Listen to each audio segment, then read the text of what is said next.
Build your dreams, live rich, and leave rich. అందరికీ నమస్కారం. Live rich and leave rich by క్రిష్కు స్వాగతం. మన షో పేరు వినగానే చాలామంది లివ్ రిచ్ అంటే విలాసవంతమైన జీవితం అనుకుంటారు. కానీ అసలర్థం అది కాదు, ప్రశాంతంగా జీవించడం. చూడండి, ఈరోజు మనం కేవలం ఫైనాన్షియల్ అడ్వైస్ గురించి మాట్లాడడం లేదు, ఇది ఒక లైఫ్ ఫిలాసఫీ. అయితే ఏదైనా ఆర్థిక నిర్ణయం తీసుకునే ముందు దయచేసి మీ ఫైనాన్షియల్ అడ్వైజర్ను సంప్రదించండి. ఈరోజు మనం నెట్వర్త్ కంటే లైఫ్ ఎనర్జీ ఎందుకు విలువైందో చర్చిద్దాం. డబ్బు సంపాదించడం ముఖ్యం కాదనట్లేదు, కానీ ఆ డబ్బును జీవితాన్ని ఆస్వాదించడానికి ఒక సాధనంగా చూడాలి, జీవితాన్ని వాయిదా వేయడానికి ఒక కారణంగా కాదు. ఈరోజు మన చర్చకు కేంద్ర బిందువు ఈ ఒక్క మాటే. జీవితంలో మనం సంపాదనకు, సంతోషానికి మధ్య సరైన బ్యాలెన్స్ను ఎలా సాధించాలి అనే విషయం గురించి లోతుగా మాట్లాడుకుందాం. ఎందుకంటే ఇదే నిజమైన సంపదకు పునాది అని నేను నమ్ముతాను. మనందరికీ ఈ మాటలు బాగా అలవాటే కదా. పిల్లలు సెటిలయ్యాక ప్రయాణాలు చేస్తాను, 5 కోట్ల సంపాదించాక అప్పుడు హ్యాపీగా ఉంటాను అని అనుకుంటూ ఉంటాం. కాని ఆ ఎప్పటికో అనే రోజు వచ్చేసరికి మన మోకాళ్లు సహకరించకపోవచ్చు, స్నేహితులు దూరమవ్వచ్చు, లేదా మనలోనే ఆ శక్తి తగ్గిపోవచ్చు. మనమనుకున్న గమ్యానికి చేరుకుంటాం, కాని దాన్ని ఆస్వాదించే ఓపిక ఉండదు. ఈరోజు ఆ ఎదురుచూపును ఆపి వర్తమానంలో ఎలా జీవించాలో చూద్దాం. అయితే ఇక్కడొక ఆసక్తికరమైన విషయం ఉంది. బహుశా ఇది మనల్ని ఆశ్చర్యపరచొచ్చు. ఇప్పుడు వైద్య సౌకర్యాలు బాగా మెరుగుపడటంతో భారతీయుల సగటు ఆయుర్దాయం గణనీయంగా పెరుగుతోంది. 2025 నాటికి ఇది సుమారుగా 72.5 సంవత్సరాలకు చేరుకుంటుంది. దీని అర్థమేంటంటే రిటైర్మెంట్ తర్వాత కూడా మన ముందు చాలా సుదీర్ఘమైన జీవితం ఉంది. ఒక్కసారి ప్రశాంతంగా ఆలోచించండి. 60 ఏళ్లకు రిటైర్ అయితే మరో 20-30 ఏళ్లు లేదా అంతకంటే ఎక్కువ కాలం జీవించే అవకాశముంది. మరి జీవితంలోని అన్ని అనుభవాలను, ఆనందాలను ఆ తర్వాత కోసమే దాచిపెడితే ఆ సుదీర్ఘమైన రిటైర్మెంట్ జీవితంలో ఏం చేస్తారు? ఇది చాలా ముఖ్యమైన ప్రశ్న. సరే, సమస్య గురించి మాట్లాడాం. మరి పరిష్కారమేంటి? ఇప్పుడు మన ఆలోచనా విధానాన్ని పూర్తిగా మార్చేసే ఒక శక్తివంతమైన పరిష్కారం వైపు వెళ్దాం. కేవలం డబ్బు పొదుపు చేయడం మాత్రమే కాదు, జీవితంలో సంతృప్తి అనే నిజమైన డివిడెండ్ను ఎలా సంపాదించాలో చూద్దాం. దీన్నే జ్ఞాపకాల డివిడెండ్ అంటారు. ఎంత అద్భుతమైన పదం కదా! స్టాక్ మార్కెట్లో డివిడెంట్ లాగే జీవితంలో కూడా మనకు డివిడెంట్ వస్తుంది. డబ్బుతో పోలిస్తే ఇది చాలా శక్తివంతమైనది. ఎందుకంటే డబ్బు వస్తుంది పోతుంది, కాని జ్ఞాపకాల నుంచి వచ్చే రాబడి జీవితాంతం మనతోనే ఉంటుంది. ఈరోజు మనం చేసే ఒక చిన్న ప్రయాణం రేపు మనకు జీవితాంతం ఆనందాన్నిస్తూనే ఉంటుంది. ఇది ఎలా పనిచేస్తుందో ఒక చిన్న ఉదాహరణతో చూద్దాం. ఒక 40 ఏళ్ల వయసులో కుటుంబంతో కలిసి ఒక మంచి ట్రిప్ వేశారనుకుందాం. ఆ జ్ఞాపకాలు, ఆ నవ్వులు రాబోయే 40 ఏళ్లపాటు, అంటే దాదాపు జీవితాంతం మనకు ఆనందాన్ని పంచుతాయి, చక్రవడ్డీలాగా పెరుగుతూనే ఉంటాయి. అదే ట్రిప్ను రిటైర్ అయ్యాక వెళదాంలే అని 70 ఏళ్లకు వాయిదా వేస్తే ఆ జ్ఞాపకాల నుండి లభించే డివిడెండ్ ఎంత తక్కువ కాలం ఉంటుందో ఆలోచించండి. అందుకే అనుభవాలలో పెట్టుబడి పెట్టడానికి సరైన సమయం ఇప్పుడే. ఈ మాట ఎంత నిజమో కదా! డబ్బు మన జీవితాన్ని నడపడానికి ఒక సాధనం, అంతే. అంతేకాని మన జీవితమే డబ్బు చుట్టూ తిరగకూడదు. ఈ ఒక్క విషయం గుర్తుపెట్టుకుంటే చాలు, చాలా సమస్యలు వాటంతటివే తీరిపోతాయి. ఓకే, ఇదంతా వినడానికి చాలా బావుంది. కాని ఆచరణలో పెట్టడమెలా? ఆ బ్యాలెన్స్ను ఎలా సాధించాలి? దానికోసమే ఇప్పుడు ఒక చాలా సులభమైన ఫ్రేమ్వర్క్ను పరిచయం చేయబోతున్నాను. అదే జీవితంలోని 3 బకెట్లు.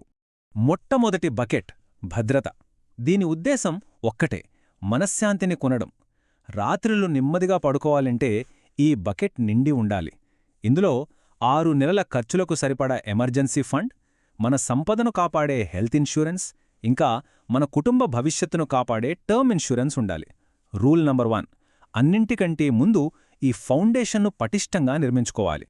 ఇక రెండో బకెట్ స్వేచ్ఛ, అంటే మన భవిష్యత్తు కోసం చేసే పొదుపు. ఇక్కడ మన ముందు 2 దారులుంటాయి. ఒకటి ఎక్స్ట్రీమ్ ఫైర్ మూవ్మెంట్ లాంటిది, సంపాదనలో 50-70% దాచేసి ఇవాల్టి ఆనందాలన్నీ త్యాగం చేయడం. మరొకటి సమతుల్య మార్గం, అంటే ఆదాయంలో 30-40% క్రమం తప్పకుండా ఎస్ఐపీల ద్వారా ఆటోమేట్ చేయడం. దీనివల్ల సంపద పెరుగుతుంది, అదే సమయంలో వర్తమానంలో జ్ఞాపకాలను కూడగట్టుకోవచ్చు. మొదటి దారిలో డబ్బుండొచ్చు, కాని రెండో దారిలోనే అసలైన రిచ్ లైఫ్ ఉంటుంది. ఇక చివరిది నాకు అత్యంత ఇష్టమైనది, 3వ బకెట్ ఆనందం. దీని ఉద్దేశం చాలా సింపుల్. డబ్బును అనుభవాలుగా మార్చడం. మొదటి 2 బకెట్లు నిండిన తర్వాత ఈ బకెట్ నుంచి ఖర్చు పెట్టడం పాపం కాదు, అది మన బాధ్యత. ప్రయాణాల కోసం, మనకిష్టమైన హాబీల కోసం ఇదంతా గిల్ట్ ఫ్రీ స్పెండింగ్. అంటే ఎలాంటి అపరాధభావం లేకుండా ఆనందంగా ఖర్చు చేయాలి. ఓకే, ఈ 3 బకెట్ల థీరీ బావుంది. కానీ నిజ జీవితంలో ఇది ఎలా ఉంటుందో చూస్తే ఇంకా బాగా అర్థం అవుతుంది కదా. అందుకే ఇప్పుడు 2 సహోద్యోగుల కథ విందాం. ది లెగసీ డైరీ నుంచి తీసుకున్న ఈ కథలో 2 స్నేహితులుంటారు. ఒకరు వివేక్, పొదుపరి. తన జీతంలో 70% ఆదా చేసేవాడు. వెకేషన్లు, సరదాలు అంది పక్కన పెట్టేసి అంతా పిల్లల కోసమే అనుకునేవాడు. మరొకరు రాజ్, సమతుల్యజీవి. అతను 30% ఆదా చేస్తూ మిగిలిన డబ్బుతో కుటుంబాన్ని, తన జీవితాన్ని ఆస్వాదించాడు. చివరికి ఏమైంది? వివేక్ దగ్గర డబ్బు పోగైంది, కాని జీవితం ఖాళీగా మిగిలిపోయింది. రాజ్ దగ్గర డబ్బుతో పాటు జీవితాంతం గుర్తుంచుకోగలిగే జ్ఞాపకాలు, కథలు, అనుబంధాలు కూడా ఉన్నాయి.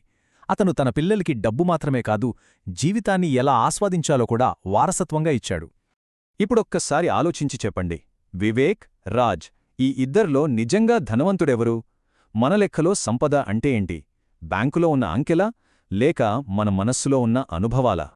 సరే, ఈ కథ మనకు చాలా నేర్పింది. ఈ ఫిలాసఫీని మన జీవితంలోకి ఎలా తీసుకురావాలి? ఆనందాన్ని వాయిదా వేయడం ఆపటానికి ఇప్పుడొక 3 దశల ఆచరణాత్మక ప్రణాళిక చూద్దాం. ఈ ప్రణాళికలోకి వెళ్లే ముందు మనం ఒక చాలా ముఖ్యమైన విషయం అర్థం చేసుకోవాలి. అదే health span versus life span. మన ఆయుర్దాయం 80 ఏళ్లుండొచ్చు, కాని ఆరోగ్యంగా, శక్తివంతంగా ఉండే కాలం అంత ఉండదు. సాధారణంగా 30 నుంచి 60 ఏళ్ల వయసుని గో ఇయర్స్ అంటారు. మన ఆరోగ్యం, ఎనర్జీ పీక్స్లో ఉంటాయి. యాక్టివ్గా ట్రిప్స్ వేయడానికి, కొత్తవి నేర్చుకోవడానికి ఇదే బెస్ట్ టైం. 60 తర్వాత స్లోగో దశ, 75 తర్వాత నోగో దశ మొదలవుతాయి. సో అసలైన యాక్టివ్ లైఫ్ని ఎంజాయ్ చేసే సమయం చాలా పరిమితం. ఆ కాలాన్ని దాచిపెట్టడం కరెక్ట్ కాదు. కాబట్టి మన యాక్షన్ ప్లాన్ చాలా సింపుల్.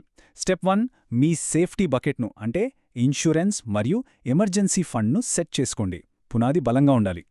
స్టెప్ 2, మీ ఫ్యూచర్ కోసం అంటే ఫ్రీడమ్ బకెట్ కోసం ఎస్ఐపీలను ఆటోమేట్ చేయండి.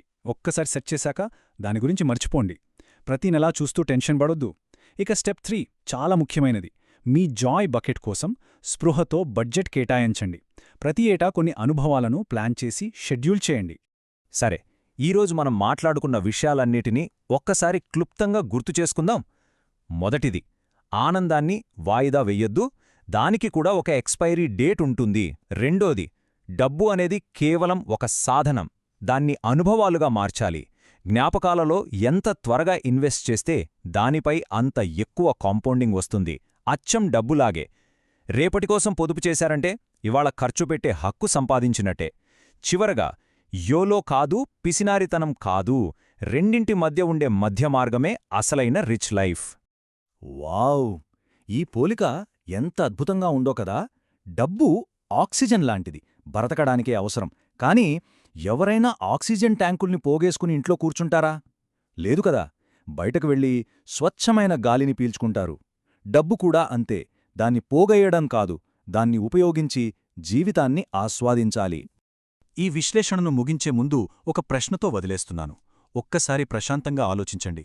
ఒకవేళ ఇదే మన జీవితంలో చివరి సంవత్సరం అయితే మనం ఎంత తక్కువగా జీవించామని బాధపడతామా, లేక ఎంత ఎక్కువగా ఆదా చేశామని బాధపడతామా? ఈ ప్రశ్నకు సమాధానం మన జీవితాలనే మార్చగలదు. ఆ సరైన బ్యాలెన్స్ను కనుగొనండి. మరిన్ని వివరాల కోసం వివరణలో ఉన్న ద లెగసీ డైరీ లింకును చూడండి. ఈ చర్చ మీకు నచ్చినట్లయితే దయచేసి సబ్స్క్రైబ్ చేయండి, లైక్ చేయండి, ఇంకా మీ స్నేహితులతో పంచుకోండి. ఇది live rich and leave rich by crush. ధన్యవాదాలు.